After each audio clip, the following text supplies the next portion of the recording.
안녕하세요. 저는 자영업을 하며 바쁘게 살고 있는 40대 여성입니다. 사실 제가 제 가게를 시작한 건 채 1년이 되지 않았거든요. 평생 안 해본 일을 하느라 몸도 마음도 긴장의 연속이지만 그래도 온전히 제 힘으로 꾸려나가는 저만의 공간이 있다는 생각에 마음은 뿌듯합니다. 가게를 열기에 앞서 고민도 참 많았습니다. 남들 보기에는 별일 아니겠지만 저한테는 제 인생의 새 장을 여는 중요한 시작이기도 했거든요. 그렇게 싱숭생숭한 제 마음을 달래준 것이 바로 이곳에 올려주시는 여러분의 귀한 사연들이었습니다. 제가 사정상 남들에게 쉽게 제 개인사를 꺼내기가 힘들다 보니 심적으로 어려운 일이 있어도 선뜻 다른 사람들에게 털어놓기가 여간 곤란한 게 아닙니다. 마침 딱 그 시기에 이 채널의 존재를 알지 못했다면 마음 다잡기가 훨씬 힘들었을 거예요. 이곳을 통해 들을 수 있는 인생 선배님들의 생생한 인생 살아가는 이야기를 통해 공감하기도 하고 저 역시 여러분들처럼 씩씩하게 기운 내서 활기차게 새 인생을 시작해야지 다짐하기도 했습니다. 사실 40이 넘어 갑작스레 제 주변 환경이 너무 변하기도 하고 또 새로운 일까지 시작하려니 이 나이에 자신이 없었거든요. 하지만 다양한 사연을 접하다 보니 40대라는 제 나이도 아직 충분히 새로 시작할 수 있는 젊디 젊은 나이라는 걸 실감하게 되었어요. 제가 뒤늦게 제 살 길을 찾게 된 것은 사실 이혼 때문이었어요. 10년이 넘는 결혼 생활 동안 돌아온 것은 번번이 저를 실망시키고 배신하기 일수인 못난 남편뿐이었죠.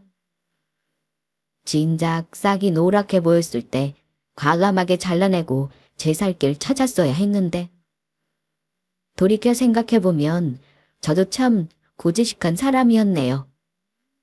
한번 결혼을 했으면 무슨 일이 있더라도 인내하고 마지막까지 함께해야 한다고 생각했으니 말이에요.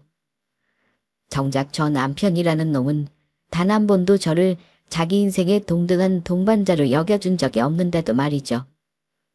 그렇다고 제가 정말 천치도 아니고 결혼 전에 저놈이 저런 망난이라는 걸 알았더라면 애초에 그런 놈하고 결혼까지 했겠습니까?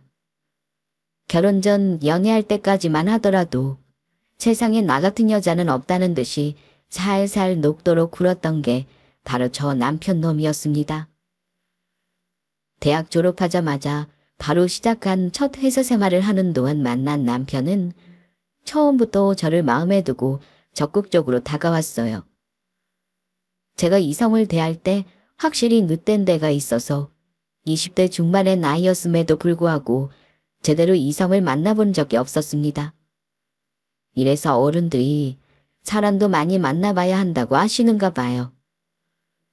저는 사람 보는 눈이 없어도 너무 없었습니다. 그저 당장 좀 잘해준다고 저 인간이 나한테 푹 빠진 줄 알고 처음 느끼는 연애 감정에 그저 정신을 못 차리고 놈에게 휘둘렸죠. 나중에 결혼하고 보니 저랑 몇 살 차이가 나지도 않은 남편은 그동안 어지간히도 여자 문제를 일으켰더라고요. 그렇게 여자가 좋으면 평생 혼자 살 일이지. 그래도 나이 좀 차니 결혼은 하고 싶었는지 그동안 마구잡이로 만나던 연애 상대들과는 달리 집안에서 얌전히 살림하고 애 낳아 키워줄 여자 찾을 건 또 뭐예요? 거기에 또 재수없이 걸려든 게 바로 저였던 거죠. 지연 씨는 요즘 여자들하고는 달라서 참 좋아요. 사람이 차분하고 경솔하지도 않고. 지연 씨 같은 사람하고 만날 수 있다니 내가 복이 많죠. 우리가 서로 다른 점이 많지만 그런 만큼 서로 더 즐겁게 지낼 수 있을 거예요. 자고로 다른 여자랑 비교하면서 남자가 칭찬이랍시고 하는 말은 절대 칭찬이 아니라는 거. 혹시 미혼분들이 듣고 계신다면 꼭 말해드리고 싶네요. 사람이 끼리끼리 어울린다는데 그놈은 멀쩡한데 상대 여자들만 만나는 족족 문제가 있을 경우가 뭐 얼마나 되겠습니까? 그 여자들 입장에서도 놈이 썩 좋은 남자가 아니었을 건 마찬가지일 텐데요. 하지만 남자라고는 쥐뿔도 모르는 저는 저건 역시 마냥 저를 좋게만 봐주는 거라는 크나큰 착각에 빠져 제 인생에 다시 없을 천생연분을 만난 거라고 생각했죠. 당시 저는 다니는 곳이라고는 집이랑 회사 출근하는 게 전부였어요. 워낙 본디 성향 자체가 집순이이기도 했지만 작은 회사에서 가릴 것 없이 마구잡이로 일을 전가하는 바람에 다른 데 세려고 해도 그럴 틈도 없었습니다. 당시 제가 다니던 회사 사장이랑 남편이 서로 지인 사이였습니다. 남편이 사장 만나러 왔다가 우연히 절 보고는 처음부터 공개적으로 구애를 시작해 만나게 된 거죠. 회사 사장은 그다지 좋은 사람은 아니었습니다. 이제 갓 사회초년생으로 취직해서 뭘 모르는 만만한 여직원 하나 잡아서 온갖 잡무를 다 보게 하면서도 미안함이라고는 코빼기도 비치지 않던 인간인데 오죽했겠습니까?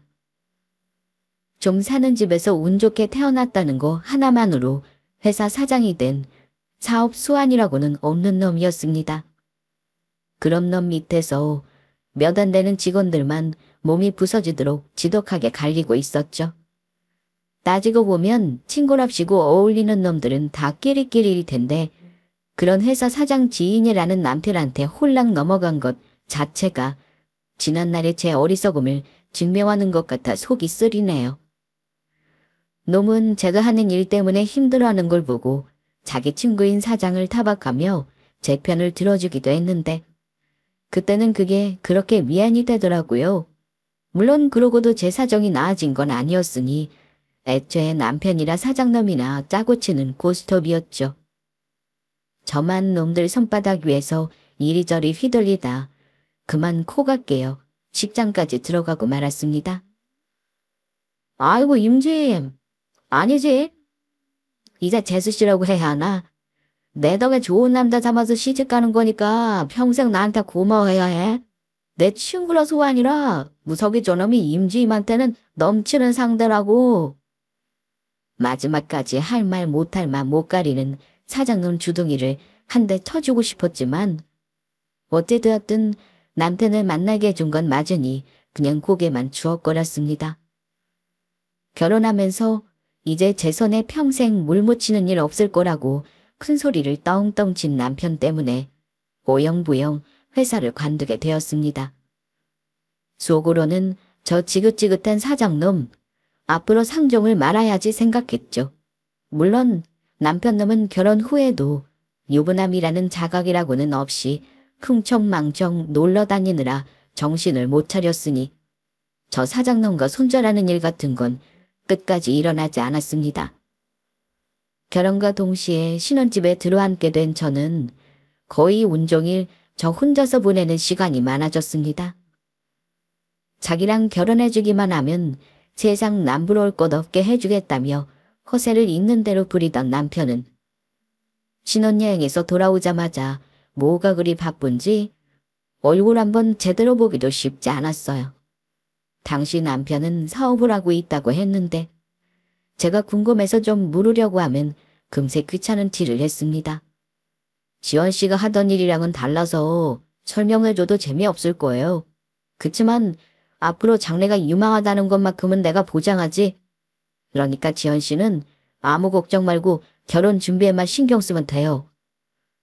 아무리 제가 남자한테 어리숙하다고는 하지만 그래도 사회생활을 해본 여자인데 이상한 생각이 들지 않을 수가 없었습니다. 제대로 하는 일 없이 실체 없는 사업가라는 말만 내세워서 사람 등쳐먹는 인간들이 많다는 건 당시에도 알고 있었어요. 물론 제가 남편을 선택했다고 믿은 사람을 그렇게 생각하는 건 아니었지만 조금 불안한 건 사실이었죠. 그런 불안함이 싹 사라진 건 그 사람 아버지를 만나고 나서부터였습니다. 지연씨, 우리 아버지 한번 안 만나볼래요? 아직 제가 결혼 수락도 하지 않았는데 덜컥 시아버지 되실 분과의 약속을 잡은 남편이었습니다. 사실 저건 질문이 아니라 통보나 다름없었죠. 남편과는 항상 이런 식이었어요.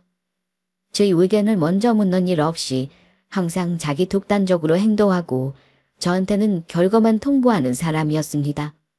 하지만 처녀 시절 우유부단한 성격이 컴플렉스였던 저는 저 큰 결함을 추진력이 뛰어난 사람이라고 엄청난 포장을 했더랬죠. 정말 말을 하면 할수록 타임머신이라도 타고 갈 수 있다면 저 세상 물정 모르는 계집애 등짝이라도 한 대 치면서 정신 차리라고 소리를 지르고 싶은 심정입니다. 하여튼 이미 잡힌 약속을 어른 말씀인데 어길 수도 없고 울며 겨자 먹기로 잔뜩 긴장한 상태로 남편의 본가에 처음으로 방문을 하게 되었습니다. 남편의 본가는 말 그대로 으리으리했습니다. 저는 그런 집은 드라마에서나 봤지 제가 실제로 그 안에 들어가게 될 줄은 상상도 못했어요. 서울 변돌이라고는 하나 저 정도 규모의 단독주택이라니 아무리 제가 셈에 약해도 시아버지 되실 분이 보통 자산가가 아닐 거라는 추측도 못할 정도는 아니었습니다. 나중에 알고 보니 그 지역이 서울 토박이들한테 알아주는 부촌이라고 하더라고요. 그 중에서도 시아버지는 제법 명망이 있는 분이셨습니다. 남편에게 가졌던 조금의 의심도 순간 싹 사라질 수밖에 없었죠. 적은 사기를 치려고 해야 칠 수도 없는 규모였으니까요. 저런 분의 유일한 아들인데 설마 남편이 그렇게 쪽정일 거라고는 생각할 수가 없었던 거죠. 어서 와요. 저기 얘가 얼마나 입에 침이 마르게 아가씨 자랑을 하든지 내 실례인 걸 알면서도 궁금함을 참을 수가 없어 이리 초대를 했습니다. 편치 않을 자리라는 건 알지만 그래도 너무 부담 가지지 않았으면 해요. 시아버지는 첫인상부터가 세상 그런 신사가 없었어요. 그때는 팩이라고 포장했으나 항상 말이 앞서고 경솔한 발언을 일삼기일수였던 치기 어린 당신의 아들과는 깊이부터 다르신 분이었습니다.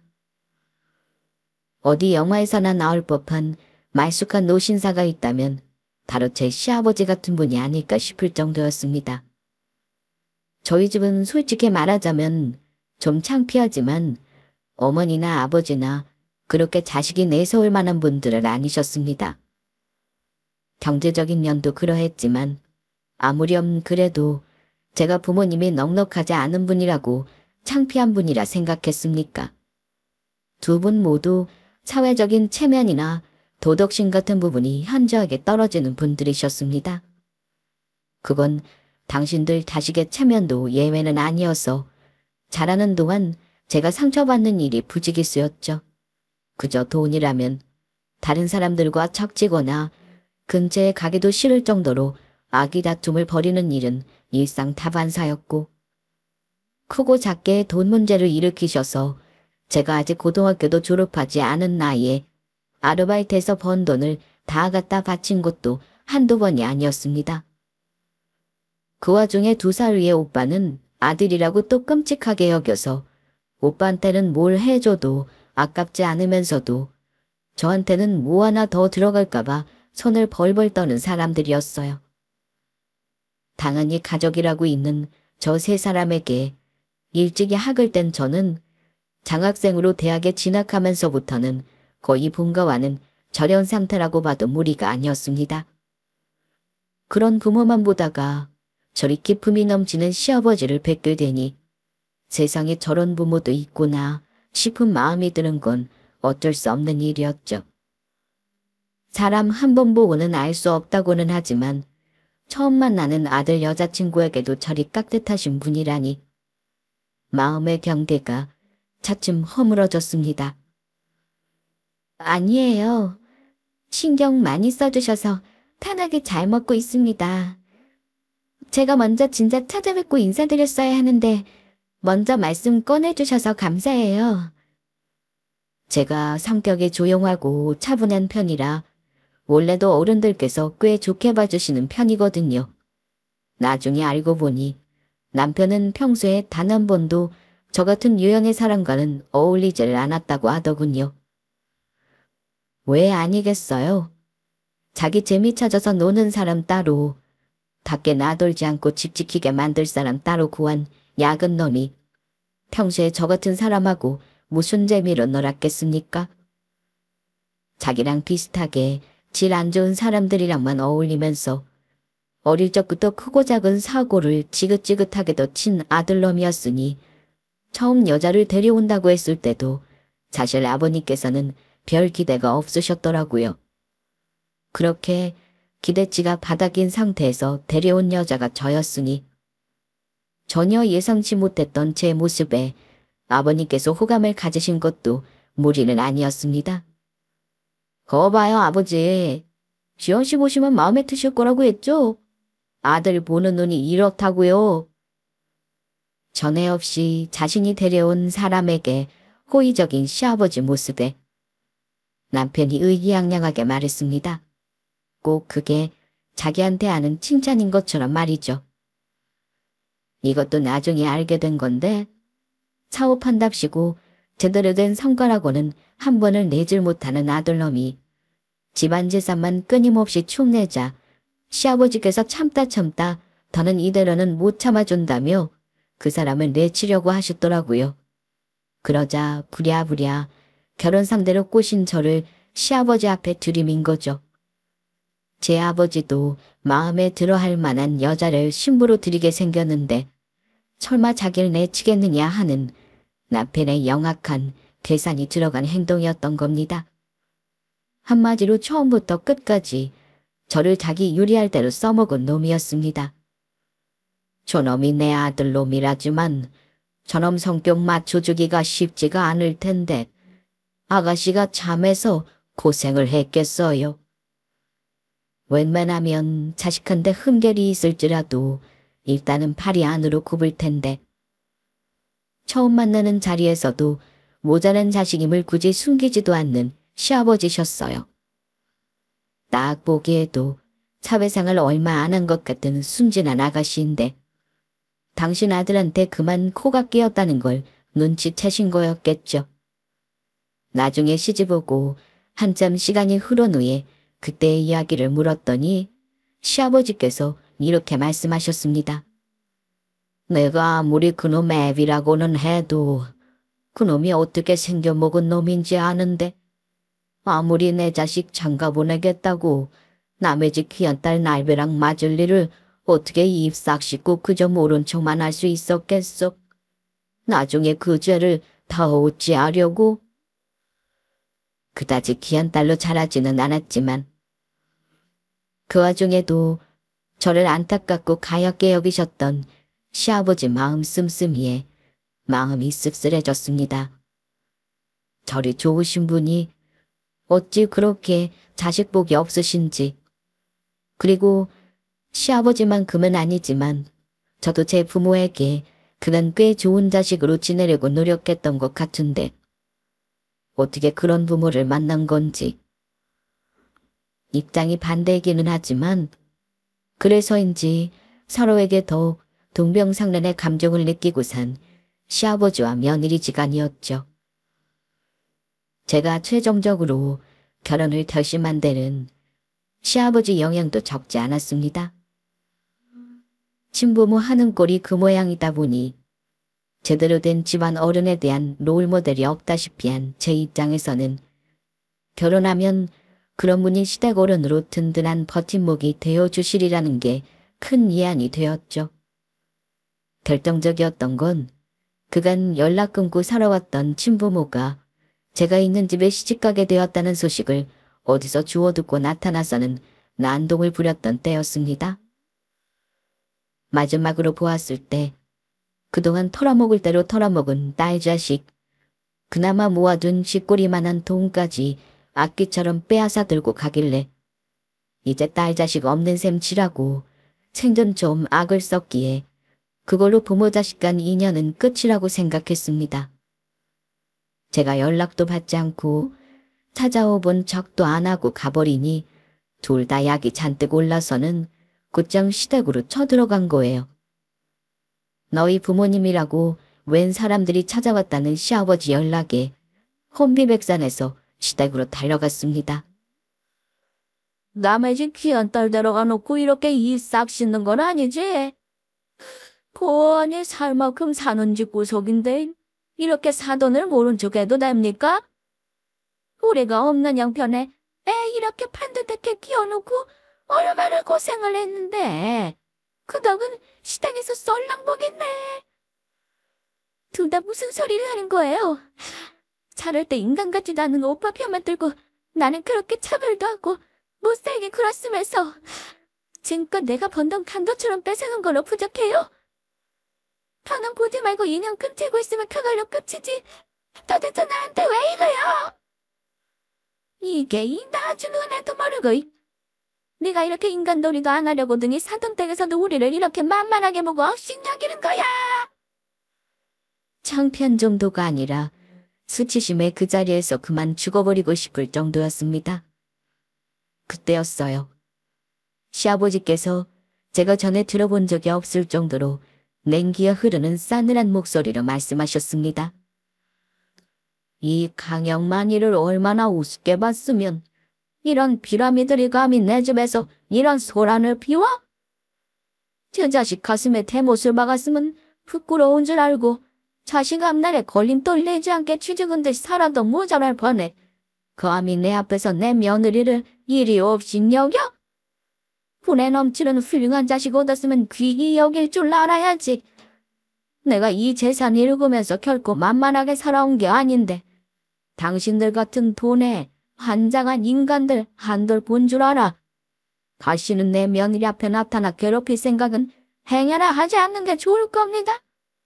내 사람 건드리는 인간은 이 강영만이가 결코 가만두는 일이 없으니. 그 짧은 시간 안에 사돈이라 주장하는 저 두 인간들이 상정 못할 인간임을 알아보신 시아버지셨습니다. 제게는 그리 따뜻하고 인자하신 분이 그런 대접을 받을 자격이 없는 인간들에게는 저리 매서운 분이시라는 것도 그때 처음 알았고요.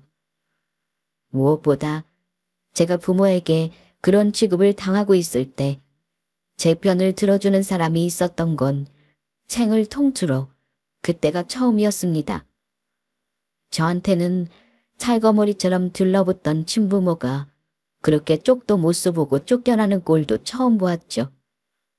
태어나서 처음으로 온전하게 보호받는 기분이었어요. 아가, 네가 말하지 않아도 그동안 네가 얼마나 마음고생을 했을지 알겠다. 왜 너 같은 착한 자식한테 저런 몹쓸 부모를 주는 건지. 네 잘못이 아니야. 부모는 네가 선택할 수 있는 게 아니잖니. 친부모만큼은 어려울지 모르겠지만 이 집에 시집 온 이상 나한테는 너도 내 자식이다. 우리 서로 그동안 못 받은 가족 간 정 나누면서 그렇게 의지하며 살자꾸나. 창피한 마음에 그리고 감사한 마음에 제대로 고개도 들지 못하는 제게 시아버지께서 해주신 말씀입니다. 그것만으로 제게는 더할 나위 없었어요. 후에 남편 때문에 갖은 마음고생을 하는 와중에도 놈을 내치지 않고 결혼 생활을 유지했던 건 남편보다도 시아버지와의 가족관계를 끊고 싶지 않았기 때문이 클 겁니다. 그만큼 저한테는 제 삶을 지탱해 주시는 대돌보 같은 존재가 바로 제 시아버지셨습니다. 결혼 직후부터 밖으로 나돌기 시작한 남편에게는 머지않아 배우자로서의 정이라곤 일찌감치 다 떨어져 버렸습니다. 생각해보면 남편을 사랑했다는 건 역시 착각이 아니었을까 싶을 지경이었습니다. 워낙 친가족으로부터 사랑받지 못하고 그런 탓에 항상 애정결핍과 자신감 부족에 시달리던 저였으니 이 사람 저 사람 실컷 어울리고 다녔던 남편 눈에는 제가 얼마나 다루기 쉬워 보였겠습니까? 저는 그런 남편이 자기의 필요에 의해 제공했던 포장된 애정에 취해 정신을 못 차린 것뿐 애초에 그 사람을 사랑한 건 아니었을 거라는 생각도 듭니다. 그만큼 정이 굶주려 있었던 젊은 날의 저한테 안타까운 마음도 들어요. 결혼한 지 얼마 안 되어 남편에 대한 콩깍지는 금방 벗겨졌고, 그러고 보니 남편이 얼마나 허세로 가득 찬 인간인지는 금세 알아볼 수 있었습니다. 시아버지가 무려 며느리 될 저를 처음 만난 자리에서 당신 아드님에 대한 못마땅한 기색을 숨기지 않으셨던 게 이해가 되었어요. 남편이 한다는 사업은 실체조차 없었습니다. 항상 어느 자리에서나 스스로를 사업가라고 소개했던 인간이었기에 그래도 잘 되지는 않더라도 적어도 등록된 사업체나 사무실 정도야 있겠지 했던 생각은 산산조각이 났습니다. 애초에 등록된 사업체 자체가 없었어요. 제 아버지 돈 있다는 것 외에는 내세울 만한 것도 없는 인간이니 주변 인맥이라고 해봤자 술값 펑펑 잘 내주는 남편한테 콩고물이라도 바라고 들러붙은 쭉정이들 뿐이었습니다. 그런 인간들한테서 뭐 제대로 된 사업 아이템 이야기가 나오겠습니까? 그때그때 유행 타는 반짝 사업 아이템들만 이것저것 둘쑤셔보다 제대로 시작도 안 해보고 헛돈 날리는 일이 부지기수였습니다. 일찌감치 당신 아들 싹수가 노랗다는 걸 알아보신 시아버지께서는 본인 사업체조차 아들한테 물려주실 생각이 없으신 분이셨습니다. 내가 길을 잘못 들여도 단단히 잘못 들였어. 저놈 어미가 저놈 어릴 때 일찍 세상 뜨고 어린 것이 마음 붙일 데가 없을까 싶어 적어도 내가 경제적으로는 넉넉하니 그런 걱정은 안 하고 살게 해주려던 마음이었는데 나 사업한다고 바빠 저놈 저렇게 정신 놓고 사는데 제대로 잡아주지도 못하고 진작 머리 굵기 전에 매를 쳐서라도 정신을 들게 했어야 하는데 이제 와서 머리 다 굴고 저걸 때려잡을 수도 없고 내 업보를 너한테 다 아치게 만든 것 같아. 너한테는 항상 미안한 마음뿐이다. 말씀은 저리하시지만 저희 시아버지 성격에 엇나가는 아들을 결국 가만히 두고만 보고 계셨을 뿐이 아니셨어요. 당신께서 가진 노력을 하셨음에도 불구하고 타고난 남편 성정을 바꿀 수는 없으셨겠죠. 저도 저지만 시아버지께서도 참 자식복이 없으신 분이셨습니다. 부모라고 어디 저런 자식이 태어날 거라고 생각이나 하셨겠습니까? 그걸 본인 탓으로만 돌릴 수밖에 없는 존재가 부모이니 그런 시아버지가 안쓰러웠습니다. 그런 제 아버지 속이 시커멓게 썩어가는 줄도 모르고 남편은 자기가 시아버지의 유일한 자식이니 아무리 자기를 못마땅해 한다 할지라도 결국 그 재산이 다 자기한테 올 거라고 철석같이 믿고 있었습니다. 주변 사람들한테도 그렇게 떠벌리고 다녔고요. 주변에야 하이에나처럼 주워먹을 것들을 노리고 달려든 인간들 뿐이니 그런 남편을 상전 모시듯 비위 맞추고 살랑거렸으니 또 거기에 기분이 좋아진 남편이 펑펑 술값을 쓰는 일이 반복되었습니다. 남편이 저를 못마땅해 하는 것도 그것 때문이었습니다. 야, 밖에 나가면 다들 네 남편 기분 맞춰주려고 굽신거리는데 너 내세울 거 뭐 있다고 만날 고개가 이렇게 빳빳해? 네가 나 아니었으면 이런 집에서 이런 호강하며 살 수 있었을 줄 알아? 남편이라고 자기 본성 숨긴 개차반한테 속아 덜컥 결혼까지 했는데 자기 결혼으로 고소리를 해도 모자랄 판에 당신한테 내가 좋아할 일이 뭐가 있어? 그렇게 마누라 마음에 안 들면 이혼을 하든가. 난 아쉬울 거 없으니까. 뭐라고? 저한테 소리를 질러봐야 이혼은 꿈도 못 꿀 남편이었습니다. 서로 허한 마음을 달래가며 친부모 친자식처럼 의지하고 산 탓에 시아버지께서는 본인 자식은 불신하시면서도 저한테는 한없이 너그러우셨으니까요. 당장 제 심기 거슬러서 이혼 소송이라도 당했다가는 본인 아버지가 누구 편을 들지는 뻔했습니다. 자기 아버지 아니면 땡전 나쁜 제대로 벌어본 적 없는 인간이니 쟤까지 게 뭐 어쩌겠습니까? 저도 배짜라 하고 나갔죠. 이미 남편에 대한 애정이라고는 없었습니다. 자기 아버지 아니면 저 역시 저놈이랑 굳이 얽힐 생각도 없었어요. 그렇게 눈을 못같이 부라려도 결국 제가 이혼 얘기라도 꺼낼까 비굴하게 눈치나 보는 놈이었죠.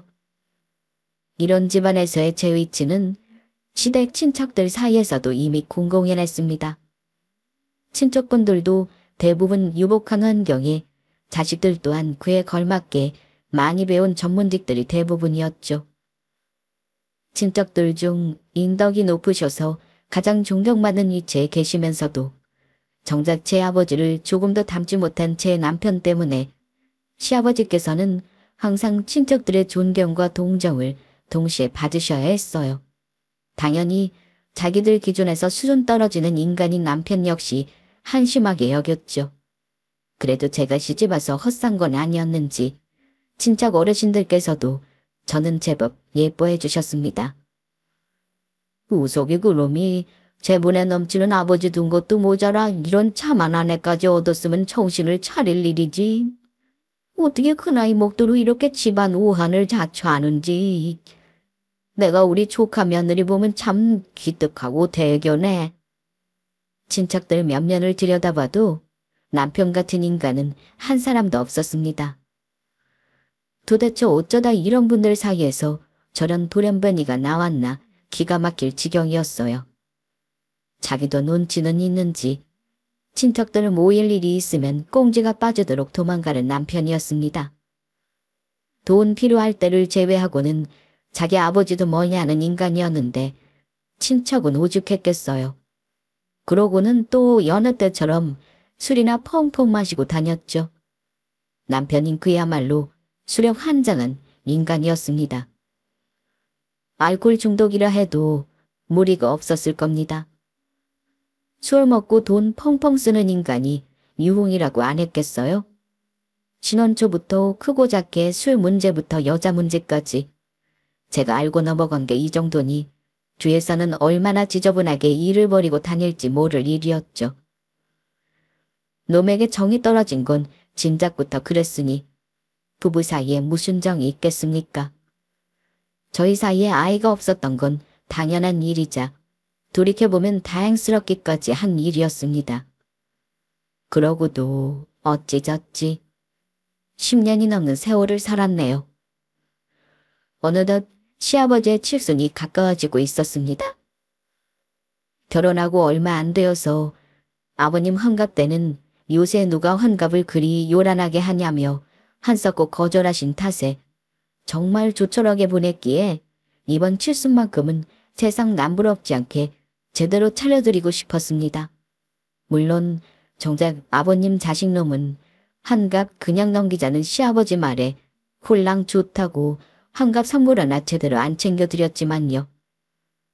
시아버지는 저놈한테는 그런 것 기대조차 안 한다 하셨으나 그 꼴을 보는 제가 얼마나 민망했던지요. 이번에도 우리끼리 조용히 넘기자는 시아버지 말씀에 제가 전에 없이 단호하게 말했습니다. 아버님, 이번 칠순도 그렇게 넘기시면 아버님이 아니라 제가 사람들한테 욕먹어요.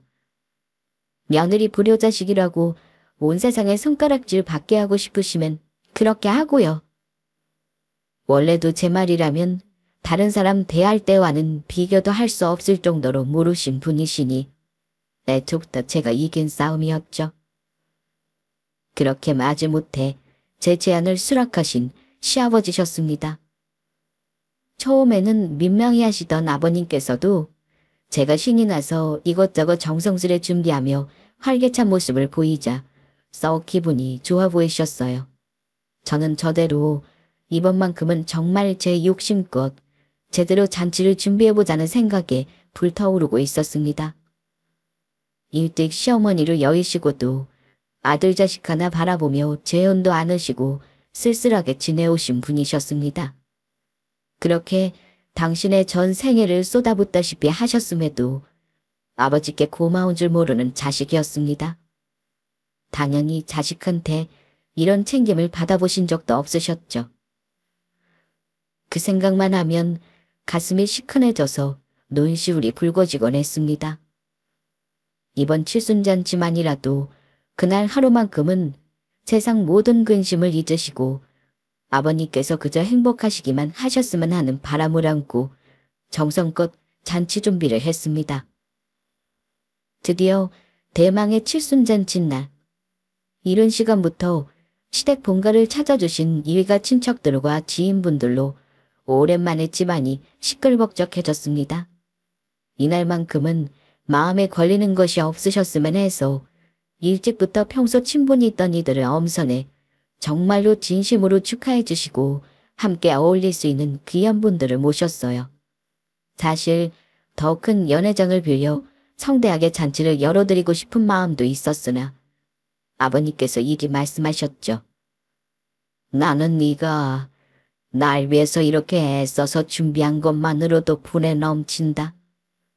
모자란 자식까지 나비가 그리 큰 잔치를 벌이는 것도 세간의 우스운 꼴이고 나는 너랑 몇몇 가까운 이들만 함께 해줘도 넘치게 좋아.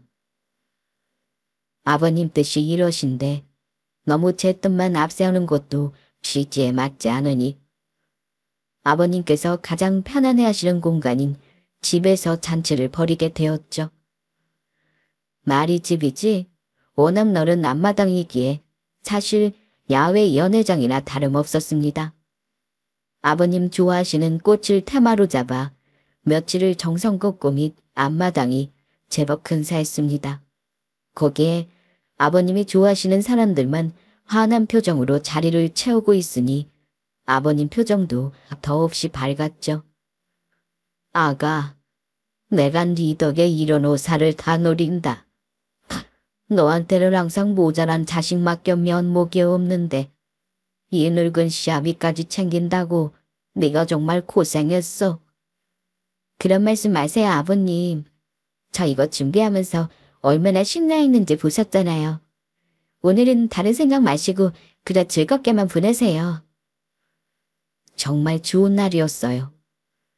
날씨도 화참하고 사람들도 다들 좋고 참석한 이들 모두 만면의 기분 좋은 미소를 띄우고 진심으로 시아버지의 칠순을 축하하고 있었고 이날만큼은 시아버지 역시 모든 근심을 잊고 인자한 미소를 짓고 계셨습니다. 몇 날 며칠을 고생해 준비한 만큼의 보람이 느껴져서 저 역시 마음이 뿌듯해졌습니다. 어느덧 뉘엿뉘엿 해가 넘어가기 시작하고 앞마당에 하나둘 조명이 들어오기 시작하자 그것도 나름대로 운치가 있더라고요.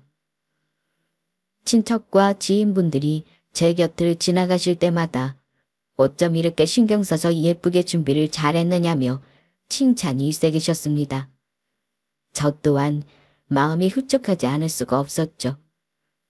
종일 코빼기도 보이지 않다가 갑자기 등장한 남편의 얼굴을 확인하기 전까지는 말입니다. 아버지, 저 왔습니다. 날이 다 저물어 나타나는 주제. 기척 화통이라도 삶아 먹은 듯 고래고래 소리를 치는 남편이었습니다. 제가 주인공도 아닌 자리에 온 이목을 다 제 쪽으로 끌어당기며 요란하게 등장하는 놈을 보는 몇몇 손님들의 얼굴이 찌푸려졌습니다. 네. 놈을 제대로 낸 사람들한테서는 저 정도 취급이나 당하는 처지였어요. 제정신 바뀐 사람이라면 그럴만도 했죠. 친척들 중에서도 남편 악명을 모르는 사람은 없었으니까요. 오죽하면 오늘 남편이 이 자리에 안 와서 다행이라는 인사도 받았습니다. 안 올 거면 끝까지 나타나지 말든가. 끝날 때 다 돼서 분위기를 흐리며 등장한 남편 때문에 저도 심기가 불편해졌죠. 그때 그 난리를 치는 남편 때문에 정신이 쏠려서 보이지 못했던 사람 하나가 눈에 들어왔어요. 대번에 제 얼굴 역시 와락 구겨졌습니다. 남편 꽁무니에 매달려 들어온 한 여자 때문이었어요. 아버지, 새 며느리랑 인사드리러 왔습니다. 쩌렁쩌렁한 놈 목소리에 순간 장내가 찬물을 끼얹은 듯 싸하게 분위기가 가라앉았습니다. 네. 그 여자는 당시 남편이 정신 못 차리고 빠져있던 여자였습니다. 저야 진작 그 존재를 알고 있었죠. 남편한테 여자가 있었던 건 한두 번이 아니었습니다. 남편의 여자 때문에 충격을 받던 일이야 결혼 초에나 있었던 일이고 그런 일도 반복이 되다 보니 면역이 생기더라고요. 하나같이 천박하고 돈 밝히는 여자들이었기에 남편 몰래 저한테 접근해서 돈을 요구하거나 이혼을 요구하는 일도 있었죠. 그럴 때마다 콧방귀를 꼈습니다. 그 말 그대로 그 남자한테 가서 말해보라고 하면 두 번 다시 나타나는 여자는 없었습니다. 저보다도 제 남편이 이혼을 더 두려워한다는 걸 제가 아주 잘 알고 있었으니까요. 그래서 남편에게 여자가 있다는 건 전혀 새로울 건 없었으나 남편이 감히 제가 정성스레 준비한 시아버지 칠순잔치 자리에 제 내연녀를 데리고 등장했다는 건 충격이었습니다. 감히 놈이 저한테 이혼을 요구할 거라는 걸, 그것도 이렇게 공개적으로 수치심을 느끼게 할 거라고는 생각하지 못했죠. 조신 나간 놈 좀 보게. 이 저리고 오지라고 감히 바람난 여자를 데리고 와. 제 아버지 칠순잔치 일가친척 다 보는 자리에서. 그것도 아버지 칠순이라고 이렇게 정성껏 준비한 제 부인이 보는 앞에서. 그 경악할 꼴을 보다 못한 친척 어르신 한 분이 불호령을 내리셨습니다. 잠시 주춤하던 것도 순간 놈이 뻔뻔하게 웃으면서 저는 보지도 못한 척 지나치고는 제 상간녀 손을 잡고 시아버지 앞으로 나섰습니다. 아버지, 저도 이만하면 오래 참고 살았어요. 이제는 저도 제가 살고 싶은 사람이랑 같이 살고 싶어요. 마침 아시는 분들도 다들 모이신 자리니 한꺼번에 계실 때 알리는 게 낫겠다 싶어서 이 사람 데리고 왔습니다. 저게 미쳐도 단단히 미쳤구나 싶었습니다. 여기가 어디라고 감히 더러운 년놈들이 이 자리를 더럽힌답니까? 분노로 꽉 쥔 주먹이 부들부들 떨렸습니다. 저야 진작 부부로서의 정이라곤 싹 다 떨어졌다 하더라도 이건 자기 아버지까지 개망신을 주는 거 아닙니까? 게다가 시아버지 칠순 잔칫날이었습니다. 자식 새끼가 아버지 생신날 단 하루만이라도 근심을 덜어드려도 모자랄 판에 일가친척 다 모인 자리에서 이런 대형 폭탄을 떨어뜨려요? 그 옆에서 살살 눈웃음을 쳐대는 역겨운 여자 꼴을 보자니 순식간에 좋은 날을 망쳐버린 저 두 년놈들을 찢어 죽여버리고 싶었습니다. 처참한 기분에 억울해서 눌러 참으려고 해도 자꾸 눈물이 나오려고 해서 이를 악물었습니다. 그때였어요. 시아버지와 눈이 마주친 건 말이죠. 모르는 사람이 보기에는 더욱 침착해 보이는 모습이었으나 10년 세월을 지근거리에서 함께한 저는 단박에 알아볼 수 있었습니다. 저 차분해 보이는 시아버지 두 눈이 지금 분노로 활활 불타오르고 있다는 것을요. 자네, 내 옆으로 오게. 당신 아들한테는 눈길도 주지 않고 손짓으로 내연녀를 부르는 시아버지셨습니다. 욕이라도 바가지로 얻어먹을 줄 알았는데 생각보다 점잖게 자기를 부르는 시아버지를 보고 승산이라도 있다고 희망이라도 가졌는지 그 여자가 낯빛이 밝아져서는 쪼르르 앞으로 달려나갔어요.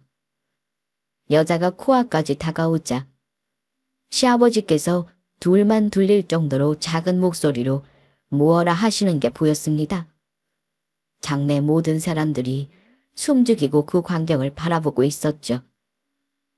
속도 없이 고개를 까딱거리던 내연녀는 시아버지 말씀이 깊어질수록 점점 굳어가더니 급기야는 낯빛이 새파랗게 지어버렸습니다. 이윽고 시아버지께서 말씀을 마치시자 어리 빠진 듯한 상간녀가 제 상간남도 내팽개치고 집 밖으로 꽁지가 빠지게 뛰쳐나가 버렸습니다. 쏜살같이 튀어나가는 그 여자 꼴에 사람들이 역시 무슨 일인가 싶어 바라보았죠. 남편의 얼굴은 아주 볼만하더군요. 자기도 내버리고 뛰쳐나간 상간녀를 보고 놈 얼굴이 당황해서 불고락 푸르락 가관이었습니다. 곧 그 화살은 시아버지께 향했습니다. 아버지, 대체 저 사람한테 뭐라고 하신 거예요? 못긴 놈이 성낸다더니 저놈이 딱 그 짝이었습니다. 놈 꼴을 바라보는 시아버지 표정에서 격렬의 감정이 적나라하게 읽혀졌습니다. 그래도 그간 한심한 자식 취급을 하시더라도 엿보이던 옅은 연민의 감정은 이제 더는 보이지 않았어요. 나중에 제게 말씀하시기로는 그 순간 바로 아버지께서 비로소 완전히 제 자식을 포기하신 시점이었다고 합니다. 그 입 다물지 못해? 호랑이같이 쩌렁쩌렁한 불호령이 떨어졌습니다. 상황 파악 못하고 나대던 남편은 역시 그제야 제정신이 돌아왔던지 늘 그러듯 비굴하게 제 아버지 눈치를 보기 시작했습니다. 하지만 시아버지 불효령은 이제 시작이었어요. 내가 저 불려우 같은 계집한테 내 놈은 땡전아 불없는 무능력자라고 톡톡하게 경이실 인식을 하게 해줬다. 그게 사실 아니냐? 내 놈이 어디 평생 네 힘으로 돈 한 푼 제대로 벌어본 적이 있더냐?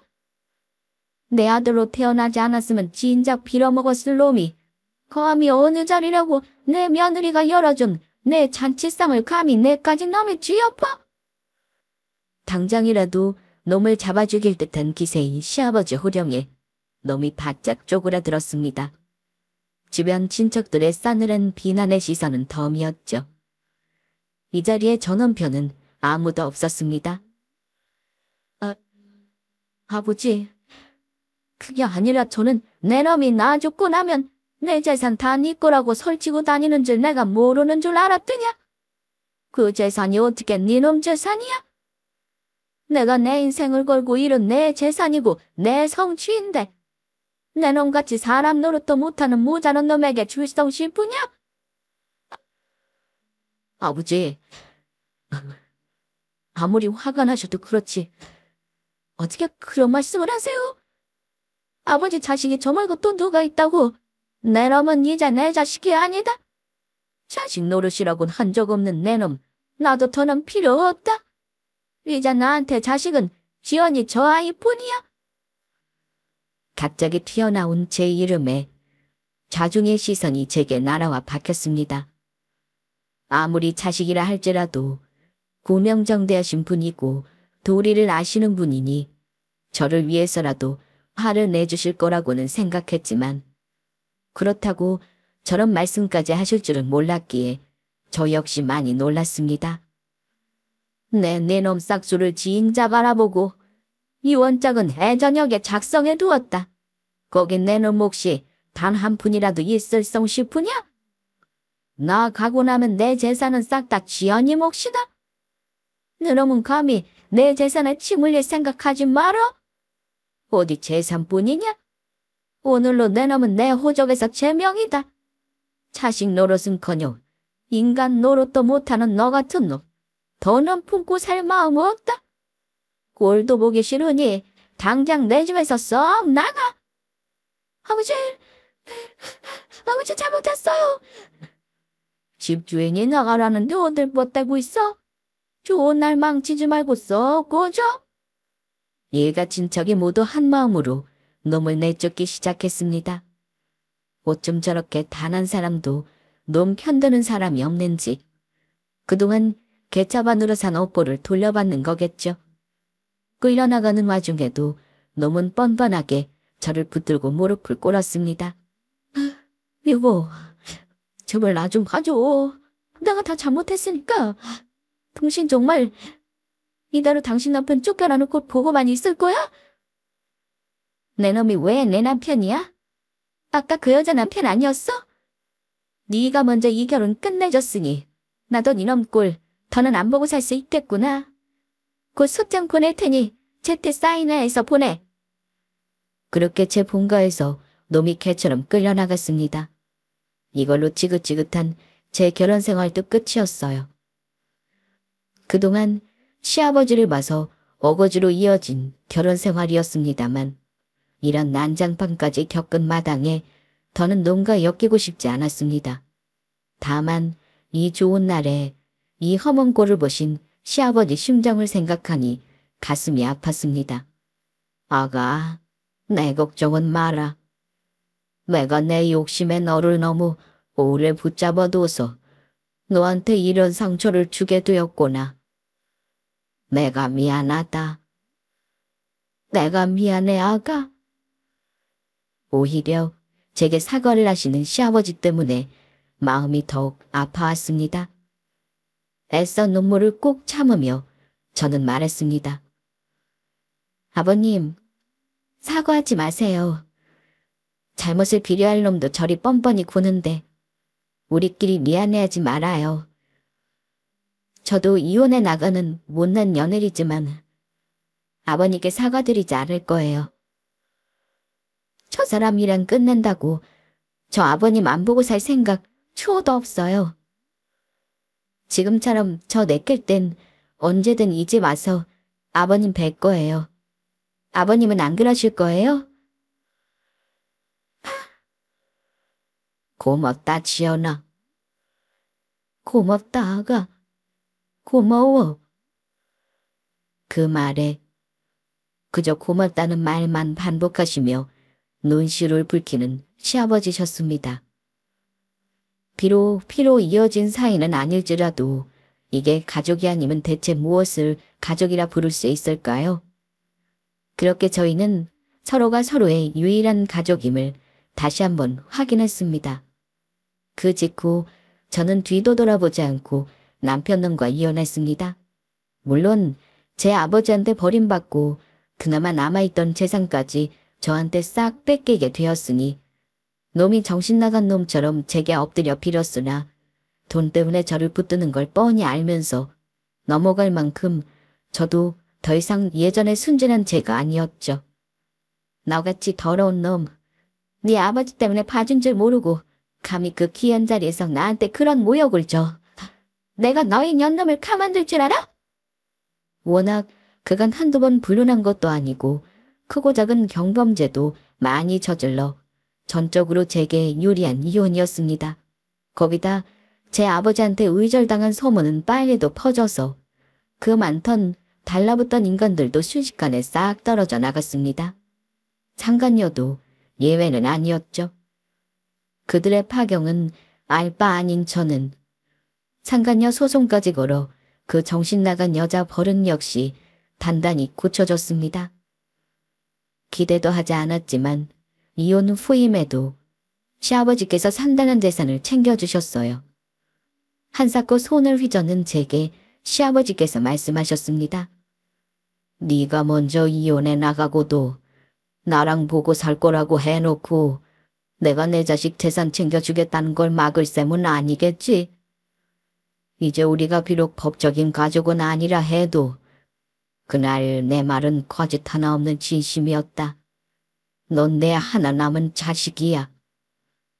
아무리 잘 지냈다 한들 이혼해 나간 며느리에게 쉬운 결정입니까?